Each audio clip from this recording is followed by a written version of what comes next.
अनुराधा वैदिक एस्ट्रोलॉजी में आप सबका अभिनंदन। आज हम सूर्य और मेडिकल एस्ट्रोलॉजी पर बात करेंगे। हमारे सौरमंडल का सूर्य को पिता माना जाता है और सूर्य को सबसे इम्पॉर्टेंट ग्रह माना जाता है एस्ट्रोलॉजी में। यदि सूर्य किसी का पीड़ित हो तो उसके शरीर की जो वाइटैलिटी है, उसके शरीर की जो ऊर्जा है, उसमें कहीं ना कहीं कमी आती है और उसको उसका भुगतान करना पड़ता है। कैसे? तो हम देखेंगे कि 12 भावों में सूर्य यदि विद्यमान हो और पीड़ित हो तो वो कौन से प्रॉब्लम्स हमारे लिए खड़े कर सकते हैं। लेकिन उससे पहले आप सबका धन्यवाद कि आपने हमारे YouTube और Spotify चैनल्स को लाइक, शेयर, सब्सक्राइब किया। आपने वहाँ अपने कमेंट्स और सुझाव लिखे और यदि आपने हमें सब्सक्राइब नहीं किया है तो याद से करें ताकि आपको अपडेट्स निरंतर मिलते रहें। चलिए बात करते हैं कि यदि सूर्य लग्न पर हो और पीड़ित हो तो क्या होता है। ये पोजीशन अच्छी नहीं होती है। क्यों? क्योंकि लग्न जो है वह एज इट इज़ आपके शरीर को बता रहा है। सूर्य यदि लग्न पर हो और पीड़ित हो तो लग्न भी पीड़ित है, अर्थात आपकी वाइटैलिटी, आपकी ऊर्जा और आपका काम करने का ढंग, आपका शरीर, ये सब पीड़ित है।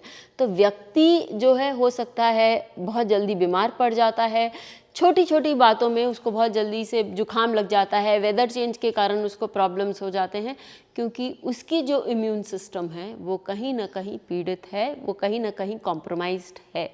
ऐसे व्यक्ति को हीट स्ट्रोक्स, ब्रेन डिसऑर्डर्स भी बहुत जल्दी हो जाते हैं। यदि सूर्य आपके द्वितीय भाव में विद्यमान है और पीड़ित है तो ऐसे स्थिति में व्यक्ति के आँख में प्रॉब्लम आ सकती है। व्यक्ति के आँख में हीट या प्रेशर बहुत होने के कारण उसके आँख में इश्यूज हो सकते हैं। यदि चंद्रमा भी यहाँ पीड़ित हो या शुक्र भी पीड़ित हो तो डेफिनेटली आप देखेंगे कि व्यक्ति को आईज इश्यूज होते हैं। ये मेरा देखा हुआ है।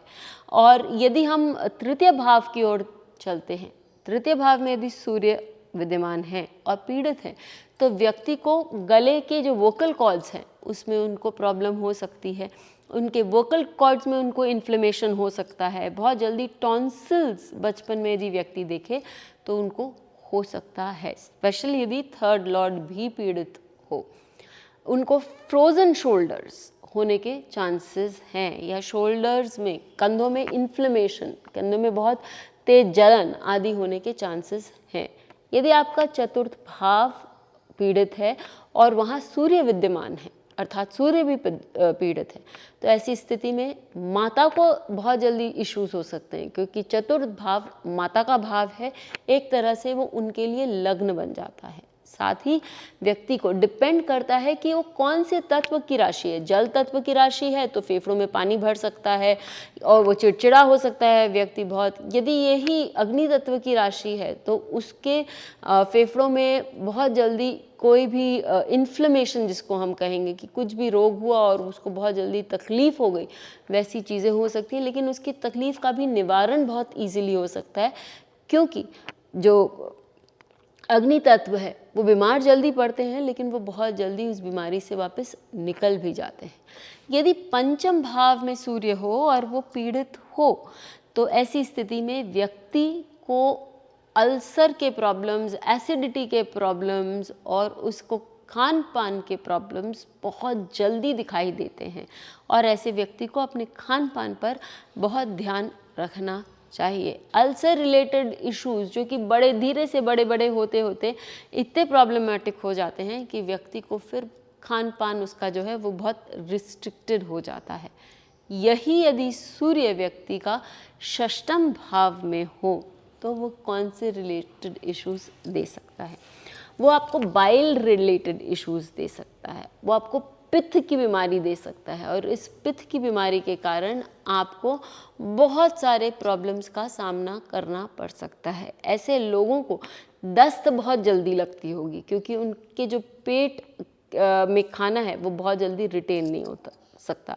स्पेशली यदि ये लोग तेल, मिर्ची, मसाले और ऐसे बहुत हैवी गरिष्ठ फूड खाएं तो सप्तम भाव में यदि सूर्य हो और वो एफ्लिक्टेड हो तो व्यक्ति को फ्रैक्चर्स बहुत जल्दी होते हैं, स्पेशली यदि उसका मंगल भी पीड़ित हो तो, या मंगल और सूर्य की युति सप्तम भाव में हो, तो आप देखेंगे कि लोगों को फ्रैक्चर बहुत जल्दी होता है।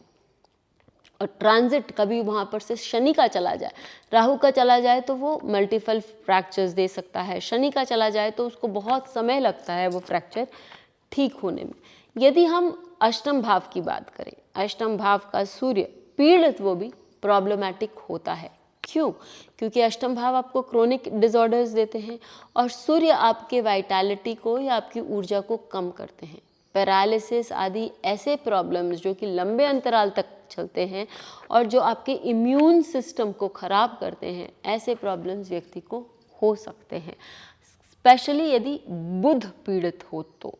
नवम भाव आपके बस्ती के नीचे और आपका जंघा, ये दो एरिया को बताता है। तो ऐसी स्थिति में व्यक्ति को बहुत केयरफुल रहना चाहिए, क्योंकि किसी भी कट से, किसी भी चोट से उस व्यक्ति को कोई यदि घाव होता है और सूर्य वहाँ नवम भाव में बैठा हो तो वो घाव को भरने में बहुत समय लगता है। यदि व्यक्ति को कहीं से ठोकर लग गई तो उसके जो निशान हैं उनको भी जाने में, वो नील को जाने में बहुत समय लग जाता है।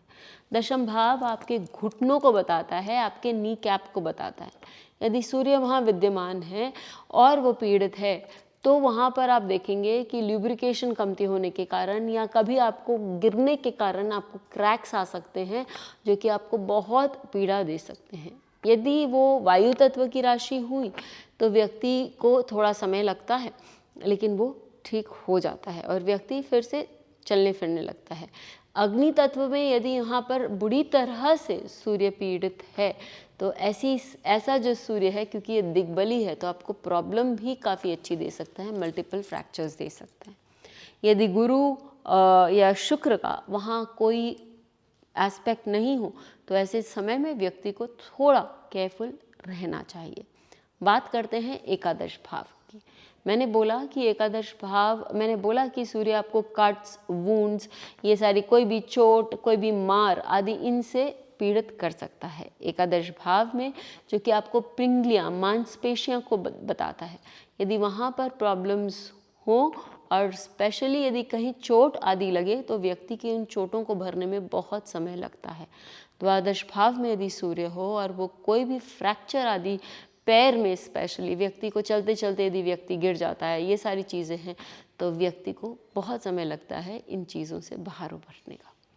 अब हम बात करते हैं कि यदि सूर्य किसी प्लैनेट के कॉम्बिनेशन में हो और वो पीड़ित हो तो वो क्या प्रॉब्लम दे सकता है। सूर्य यदि किसी प्लैनेट के कॉम्बिनेशन, जैसे कि चंद्रमा और सूर्य यदि एक साथ हो तो व्यक्ति का पूरा इम्यून सिस्टम खराब हो जाता है, क्योंकि हमारे हार्मोन्स जो चंद्रमा के अंतर्गत आते हैं और हमारी वाइटैलिटी या हमारी ऊर्जा जो सूर्य के अंतर्गत आती है, यदि ये दोनों ही अफ्लिक्टेड हो, पीड़ित हो, तो व्यक्ति एक प्रकार से स्वस्थ जीवन जीने में के लिए उसको बहुत जिद्दोजहद करनी पड़ती है।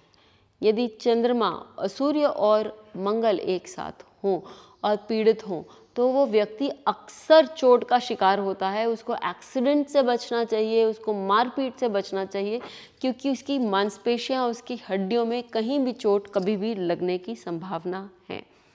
बुध और सूर्य यदि कंबाइंड हो, और जनरली अक्सर हम देखते हैं कि ये होता है, और ऐसे ये पीड़ित भी हो, तो व्यक्ति को अपने नर्वस सिस्टम का थोड़ा ख्याल रखना चाहिए। वो व्यक्ति बहुत जल्दी एक्साइटेड हो जाता है, बहुत जल्दी नर्वस टेंशन के अंतर्गत आ जाता है, और धीरे धीरे ये चीज़ उसको पैरालिसिस या कहीं कोई ये सारी जो प्रॉब्लम्स है, नर्वस रिलेटेड इश्यूज़ है, कहीं नस टन जाना, ये सारी जो प्रॉब्लम्स है उसके अंतर्गत उसको प्रॉब्लम्स आ सकती है। बात करते हैं यदि गुरु और सूर्य एक साथ हो तो क्या होता है। यदि गुरु और सूर्य एक साथ हो और पीड़ित हो तो व्यक्ति को अपने खान पान पर विशेष ध्यान देना चाहिए। ऐसा व्यक्ति मस्त रूप से खा सकता है, लेकिन फिर बाद में उसको उसका हर्जाना भी भरना पड़ता है। उसको पेट की बीमारियां, उसको रिटेंशन, उसको ओवरवेट, ये सारी चीज़ों का सामना करना पड़ सकता है, क्योंकि गुरु आपके शरीर की चर्बी को भी बताता है और वो एक्सपेंशन भी दिखाता है। फिर हम बात करते हैं शुक्र और सूर्य की। यदि शुक्र और सूर्य एक साथ हो और वहाँ एफ्लिक्शन है तो वो व्यक्ति के जीवन में एक्सेसेस को लेके, चाहे वो आपके वीर्य के एक्सेसेस हो, चाहे वो आपकी विलासिता हो, इन सब के कारण प्रॉब्लम्स दिखाता है।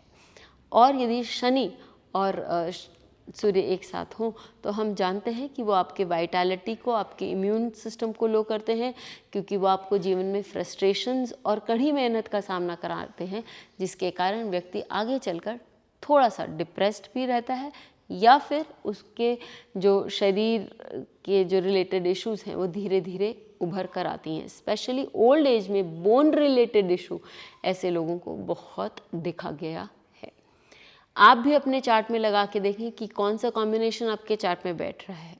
उसके हवाले से आपको थोड़ा सावधान रहना चाहिए और अपने शरीर पे, अपनी तबीयत पे ज़्यादा ध्यान देना चाहिए। सूर्य का एफ्लिक्शन अच्छा नहीं माना गया है, स्पेशली आपके हेल्थ के लिए। जीवन है तो ही हम आगे कुछ कर सकते हैं।